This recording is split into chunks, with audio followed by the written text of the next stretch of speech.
Subscribe to our YouTube channel and press the bell icon to get the latest updates. Bhishma को मृत्यु शैया पर देखकर क्यों हंसने लगी थी द्रौपदी।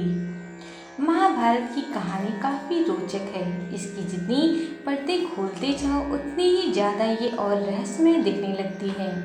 कौरव और पांडवों के बीच रंजिश के परिणाम स्वरूप महाभारत का भीषण युद्ध हुआ, जिसमें कौरव सेना को परास्त कर पांडव ने अपनी विजय गाथा का परचम लहराया। महाभारत की कहानी में कई दिलचस्प और रोचक घटनाएं मौजूद हैं, जैसे द्रौपदी का 5 भाइयों के साथ विवाह, इस विवाह की शर्त और नियम, इसके अलावा अर्जुन और कृष्ण का संबंध, आजीवन विवाह न करने की प्रतिज्ञा लेने के बाद देवव्रत को भीष्म की उपाधि मिलना, पांचाली का चीरहरण आदि। इन सभी के अलावा महाभारत में कुछ ऐसी घटनाएं घटित हुई जो दिलचस्प से ज़्यादा रहस्य से परिपूर्ण हैं, जैसे शकुनी का प्रतिशोध, भीष्म को मिला इच्छा मृत्यु का वरदान, शांतनु का गंगा से विवाह, अम्बा का श्राप और शिखंडी का जीवन आदि।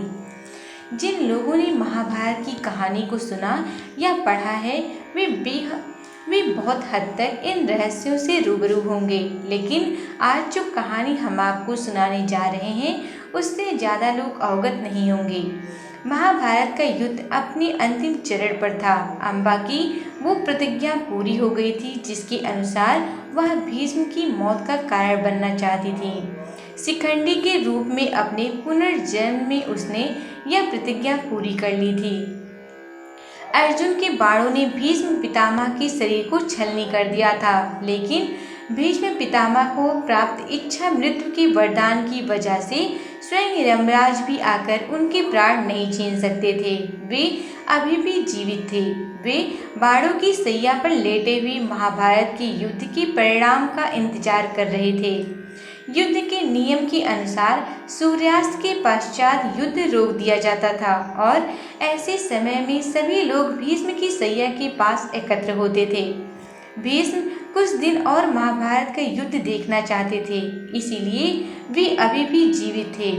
सूर्यास्त होते ही सभी परिजन और शुभचिंतक भीष्म के पास आते और भीष्म उन्हें प्रवचन देते थे। ऐसे ही एक शाम भीष्म प्रवचन दे रहे थे और सभी उन्हें बड़े ध्यान से सुन रहे थे, लेकिन सन्नाटे और गंभीर माहौल के बीच द्रौपदी अचानक से हंसने लगी। द्रौपदी को हंसता देख भीष्म अत्यंत क्रोधित हो उठे। साथ ही पास खड़े अन्य लोग भी द्रौपदी को क्रोध और अचंभे से देख रहे थे कि अचानक द्रौपदी के जोर जोर से हंसने का क्या कारण है। भीष्म ने क्रोध में आकर द्रौपदी से कहा, तुम पांचाल नरेश की पुत्री और हस्तिनापुर की वधू हो।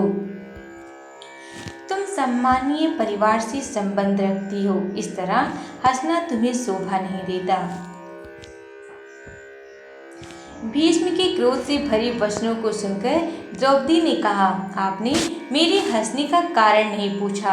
इस पर भीष्म ने उनसे कारण पूछा। भीष्म के इस प्रश्न का जो उत्तर द्रौपदी ने दिया वह काफी संवेदनशील और हिलाकर रख देने वाला था।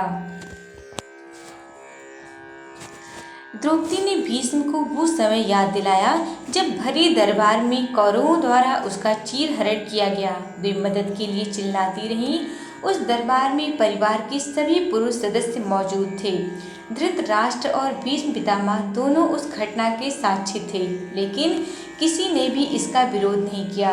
द्रौपदी का वो क्रोध व्यंग्यात्मक हंसी का रूप लेकर बाहर आ गया। जब मृत्यु शैया पर लेटे हुए भीष्म में प्रवचन दे रहे थे। उन्होंने भीष्म से कहा, जब मेरा चीरहरण हो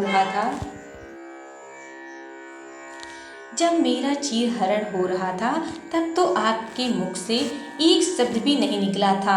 आज आप दर्द में रहते हुए भी प्रवचन दे रहे हैं। भीष्म को अपनी गलती का एहसास हुआ। उन्होंने द्रौपदी से क्षमा मांगते हुए चुप्पी न तोड़ने का कारण भी बताया। भीष्म ने कहा, उस समय मैं कौरवों का दिया हुआ अन्न खा रहा था और जिसका अन्न खाते हैं उसका विरोध करना सही नहीं होता। धृतराष्ट्र और दुर्योधन जैसे अधर्मी लोगों के अन्न ने मेरी जीवा को बांध दिया था, इसीलिए मैं विरोध कर पाने में असमर्थ था। भीष्म ने कहा, कभी किसी अपराधी, पापी या अधर्मी का साथ नहीं लेना चाहिए। ऐसे लोगों की संगत स्वयं आपके चरित्र का भी नाश करती है। भीष्म के ये कहने पर द्रौपदी ने उनसे माफी मांगी और भीष्म ने उन्हें भी माफ कर दिया। Subscribe to our YouTube channel and press the bell icon to get the latest updates.